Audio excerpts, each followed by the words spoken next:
Hello everyone, I'm Tessellating Hexagons. This is the Hat in Time and we need to go back to Mafia Town because it's time to go!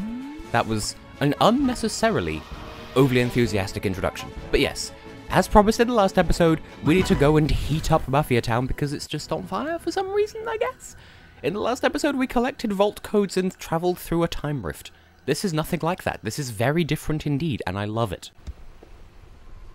That said though, the first time I did this mission, I beat the entire mission, and before I could collect the timepiece, the game crashed, so let's hope that doesn't happen again this time. Look at mess! This is terrible! Someone turn on all faucets in Mafia Town! Same faucets that control the town volcano! Why do you have any of those things? Was it you, child? No? Mafia think he saw a little girl turn on all faucets. Little hat kid, can you save Mafia Town by turning off all faucets? I can, but does that mean I will? If you close all, maybe water start flowing again. So, here's fun. This is another mission where the top hat is rather useful because it can sort of point you in the right direction of the... Actually, can it? Yeah, no, it can. For some reason, it favours that one, I guess. So might as well go in the order it recommends. Now, I do like this, and I sort of wish there were more missions like this in the game, just sort of reusing the geometry in a unique way, because it's like the floor is literally lava, and it takes several spanks before the taps close. And yep, there are several of them, and it's a fairly lengthy mission, and each one is a checkpoint once you get to it. And also, once you turn off all of them, the lava does still persist, so you do need to take care in getting back to where the timepiece spawns. And in case you're wondering, yes, I got to the timepiece, but I thought, oh, I was not even looking there. Again, I've taken nothing but fire damage. But yes, when I did this for the first time, I thought I'd have a bit of an explore of where the timepiece spawns, and I guess I jumped weirdly because then the game crashed because HatKid didn't land the way it was expecting or something, I don't know. Rift token. Once again, I said in the last episode, is there a way of tracking how many of those you have? Because I don't see it here anywhere. Maybe I'm just blind. Maybe I'm deaf. Maybe I'm... Hypogeusia. How do you pronounce that thing where you can't taste salt? Because it's like, it's an important plot point in Ace Attorney Investigations 2, and I don't know how to pronounce it, because it's like, hypo, I get that part, but then G-E-U-S-I-A. Geusia, Goisia, Jeusia, it's hyperjuiciness. Except hypo is literally the opposite of hyper, but whatever. Does that mean then that hypobole is a thing, where like you overly exaggerate through understatement? Like hyperbole is when you say something that's like really extreme, and it's just meant to be like metaphorical and like just for emphasis. Like it's supposed to. Like if you say something is, I don't know, if you say something is literally Hitler, it's not literally and it's not Hitler. But it's the fact that you go to such great lengths to explain it in those terms implies that it does still have a significant impact, therefore it's worthy of description. You get the idea.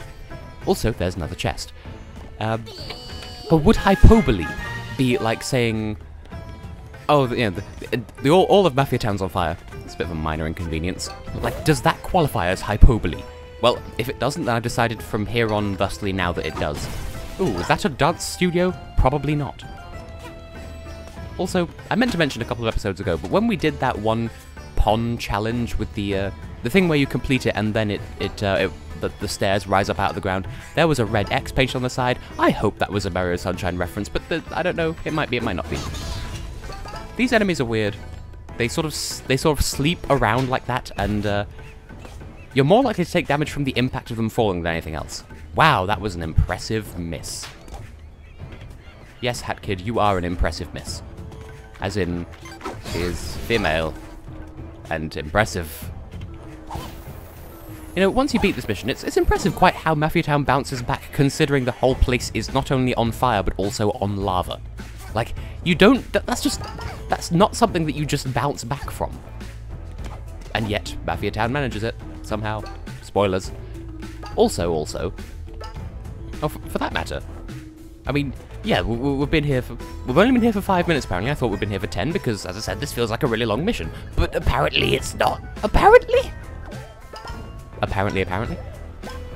Oh, there was a ladder there. I didn't need to do any fancy bouncing. Fancy bouncing. And magnetized to the top of the rope, apparently. Ah. This is awkward. Can I get? I can get. I could eat. But we can't go any further up, so we'll need to do a sort of heart of the cards bounce onto a balloon. And that should not have worked, and yet it did. And once again, magnetize. As opposed to magnet eyes, where you look at something, and if it's made of metal, it just sort of comes towards you. There we go. Now, is that all of them? There is one more. That would explain. I was expecting that to be the last one, and then I would be all surprised, like, oh, I thought there was more to this mission, and there just isn't. But there is. Now, you would have thought it would make sense to save these really out-of-the-way ones till last, because, oh, you know, it's been, you know, we won't have to worry about getting back, because that was the last one. But as I said, you know, the town doesn't immediately cool back down, because semi-realistic lava physics. So, you know, there are boxes here, but there are also not boxes here. That clearly won't be a thing later. That's the one thing about playing a game that I know, and starting at the beginning, and dropping the occasional frame. That is just gruesome. You are dying, sir. But yeah, I know how everything's going to end up, which makes a nice change, because of course, as of late, I have been streaming Danganronpa, and, well, Danganronpa 2, and at the time of recording this, I haven't started on 3 yet, but by the time this is uploaded, I have lost my way. Oh, doy. Getting so distracted in my own words. And I don't know how V3's going yet, because obviously at the time of recording I haven't started it, but there is a reason I have taken for myself the name Ultimate Clairvoyant. I predict everything, and at this point it's not even funny, because it makes it seem like I'm faking it, and that hurts more than, like, anything else. Like, people not believing it when they're legitimate guesses just because they all happen to be right. But I'm not going to ramble about this for too long, because here is the final tap. It's like the Spinal Tap, but it's the last one. And as you can see, that happens, but the lava is still lava. There is brewing yarn there. I don't think we can get that just yet. But that opens, so there's something. So we must return to the origin of the place that begins the start of breakfast. Yes. Trash! Now, I haven't had the heart to really investigate all that much, but I believe yeah, that seems to prove it. Unlike in The Legend of Zelda, you don't take damage from your own explosives. So that's a good thing to keep in mind, because it makes no sense, but it's fine. Where is... oh, it's all the way over there. I'm, once again, heading in the wrong direction. And I was literally just about to do an entire lap of the town, because I thought it would make more sense. Anyway, take my advice. Once you go through this cannon, just get the timepiece. I sort of explored a bit. I thought, oh, hey, I could look around this, you know... You did it! Small child saved Mafia Town! Now Mafia no longer need to eat lava for breakfast. Amazing! Please, take this as trophy. You are truly the hero of Mafia Town! How did they just prepare this whole feast in the time it took for me to... Did they just assume I would succeed? But yes, just take the timepiece and run. Otherwise... the game crashed, I'm not sure why. Maybe I bounced off a table and got caught in the air, and it was like in Lost Winds, where I crashed the game by being in the air for too long. I don't know! So I had to do that whole mission twice. It wasn't that... like, it wasn't unfun. It's just, I had to do it twice. Look, we can open Chapter 3. We've not even been to Chapter 2 yet. That's what happens when you're efficacious at playing a game. Because I'm forcing rhymes. Now, what's the haps here, my friendo? Can we go to another mission? Technically. And another time rift, this is what I was counting on. So since we're here, since we probably have the ponage... So here's a fun thing. So we've done Chapter 1, and Chapter 2, and Act 3, and then Act 7, and 6, and 4. This is Act 5. You cannot do this until the end game. It's physically not possible. Well, it might be possible for speedrunners, but it's... for most people, it won't be possible. So, we'll head back into the Golden Vote... we'll head back into this mission, because it's the closest thing you have to free roaming in this chapter. So I would cut to just where the rift is, but no, we can just go there on foot. It can't be that hard to find. It's in the black market. I did say before that it is the easier of the two to find, so we'll just go and find it, and maybe collect some collectibles along the way. I don't know.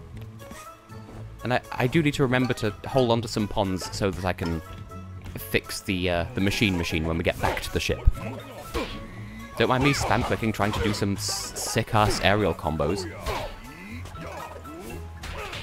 Huh, that was fun. Pay me protection money, or I will bully you worse, because that's... I don't know, that started as a joke, but it just sort of turned into a commentary on the American economy. Hey-oh, I don't even live in America. I'm starting so many fights. You roll your meat, sir. I believe in you. Well, okay then. It's golden. There's more trash. I'm gonna blow it up. Why do people throw out so many ponds? They're useful. You could spend them. Or save them. Play the stock market with them. Like them, love them, want more of them. Now, that's one thing I've meant to discuss this at length, and I just haven't. But I do like how, if you collect several ponds in succession, they just get progressively higher and higher pitched, and it's just tasty. I'm glad they do that. And so it's really satisfying if you can get a chain going of so many ponds that the game can't, well, it can keep up. It gives up trying to go higher and just sort of goes to, it plays the collection sound at a high pitch and just sort of stays there. Now, there's the black market. Once again, I was half considering turning around and going in the opposite direction, but no, our destination is here. And listen closely. You can hear the beeping of a time rift. Let us enter. I don't know why I've stopped talking. We're entering a time rift. Now, there are two types of time rift. There are the blue ones, and then there's another kind we'll see later. And they're clearly not tied to anything I've been deliberately neglecting doing. And the other ones function slightly differently, but for now we just need to worry about blue ones, because these are just straight platforming challenges, as opposed to LGBT platforming challenges. Ha ha ha, I'm attempting humour because I said the word straight. This is why, when I talk to my friends, I try not to ask for a straight answer, because, well, the punchline sort of writes itself. Because everyone on the internet is gay. This is an established social convention. Please kindly accept it. Why am I talking in such terms? I am alienating part of my audience, but I love you really. Cookies! Well, biscuits, but they look like the stereotypical American cookie, so I'll take it. And make sure you land on that platform, otherwise the checkpoint may not spawn. Once again, speaking from question experience. Question experience! Here, there is a wheel that is not a wheel. It is a wole, because it is square. I don't speak English, we've been over this. That was an unnecessarily risky jump and I shouldn't have gone for it, but I did anyway. What are you going to do? You can fight me if you like, you can also not. Let's roll the thing again and see what becomes of our lives. Where? I want remixes, because there's a really good one. You really want me to have those colours, don't you? Fine. I'll take Margin of the Night. Margin of the Night. That was a really terrible imitation of Sunmu. We will make use of this in due course. Well, I'll show you what the colour it looks like, then I'm going to go back to default, because I just prefer the default. That's just how I roll. Still, pretty. Like an attractive potato. A potato. That's where I'm going with this. Now, I would sort of like to go in there, because there is another time rift we can do right now, I believe. But then there's also, just open chapter 3. Why not? That's what I did on my own personal playthrough. We can go back into the bedroom. We can go to Subcon Forest. Not my favourite chapter. Like, I like it, but there are things about it that I also don't like. And also, can we do this yet? I don't think we can. If you dive in the right place, like, there's that there. But because this game doesn't actually have swimming controls, you can't dive down into it. You just need to be in the right place at the right time. So we could start a new chapter in this episode. But looking at the time, nah, we'll just open everything. We'll just everything. Otherwise, when we get back into the ship, it'll just keep reminding us, hey, you can open chapter 2. So I'll open chapter 2, but I'm not going to do it. You can't make me. So yes, we can now go to Battle of the Birds. Originally chapter 3 and originally titled Trainwreck of Science, or so I've been told. Took me ages to work out exactly what subcon forest meant as well. That'll become apparent in due course, but let's ignore this for now and head through this door instead, because there's more to the ship than just the rooms that we need to turn the power on in. Wow, prepositions. The paintbrush room. There's another one of these, and also there's the time rift, so let's just jump on in, dive on in, and admire the art before we dive entwardly. Entwardly! Inwardly plus entrance. Yes, dive entrance, duh. Grammar, English. I'm interesting to listen to, clearly. God, I am unwatchable. Anyway, we're just here. We'll just do another time rift, because the time rift is here, and it's a thing that we can do at this point in the game. And we shall try not to die, and why bother platforming when I can just stay here and wait for the platforms to come to me? And platform around the corner. Stay close to the inside, because physics, the physics of a circle and moments and such like, it's a less distance. La vache, it's very cow. I wonder when I'm going to edit this, and if even I'll have uploaded part 1 even by the time I upload the... Okay. Separate thought. I've been partaking of one too many poorly translated things from other languages that may or may not involve visual novels that I'm not going to do for this channel. It's just things that I've been watching. And that's clearly conflicted my capacity for English speaking. But yes, I do wonder, what will happen first? Will I upload part 1? Or will I upload episode 4 before I upload episode 1? No. Will I have edited this part by the time I've uploaded episode 1? Oh, the game stopped for a second in the middle of a jump. Ooh, there are spadoidals. Spoodies. My mother does a really good spider voice. What do I mean by that? Well, when reading to me as a child, she had this one stock voice for anything that was a spider or similarly creepy, but it was mostly just a spider voice. And in my mind, that's just how all spiders talk. Which I admit is probably profoundly racist to assume that all spiders speak with the same voice, but then again, this is one of those games where every resident of a single world has the same voice apart from Cooking Cat for some reason, who reminds me of Cookie Cat from Steven Universe, because cook something cat. Don't cook your cats, for God's sake! Anyway, let's get another thing. My first save file was really pushing me to get that colour, and it looks so grimy and icky, and I don't like hat flares because it forces you to wear them, but I like the defaults. Okay, that looks edible. Captain of the Seas, I'll take it. Because there is a really good remix we can get for Chapter 3, and I want to have it, but at the same time I don't want to overwrite the defaults because I'm just fond of defaults. So yeah, we're just never going to see this equivalent cutscene for Chapter 2 apparently, because I'm doing my darndest to unlock things out of order and sequence break, and this is alright. I don't know why I'm so fond of keeping Hat Kid's hair the same colour, but I just like having the default. Because I saw it first, therefore I love it more. Let's blow up some more things and get even more ponds for free. Because, of course, there's a thing in here. How much does it cost? 150, fine. So let's do our first. Let's just do our first. Oh, we don't actually have that many relics. We can't actually complete this. Huh. Wow. Okay. This is going to have to wait. So there are several families of relics, and you need to put them together in the right order to create a little thing, and that has a knock-on effect later in the game. But I'll leave you to worry about that on your own due course. There is a computer here that you can play a text-based adventure game on, and I'm not going to because buy the game for yourself. They don't have voices, so we'll be meeting these people in Chapter 2 when I get to Chapter 2, and I'm not going to do it soon. I will do it later rather than sooner. But this is how you decide which remixes appear in levels and don't, and also they just play music. So why not? You just do that.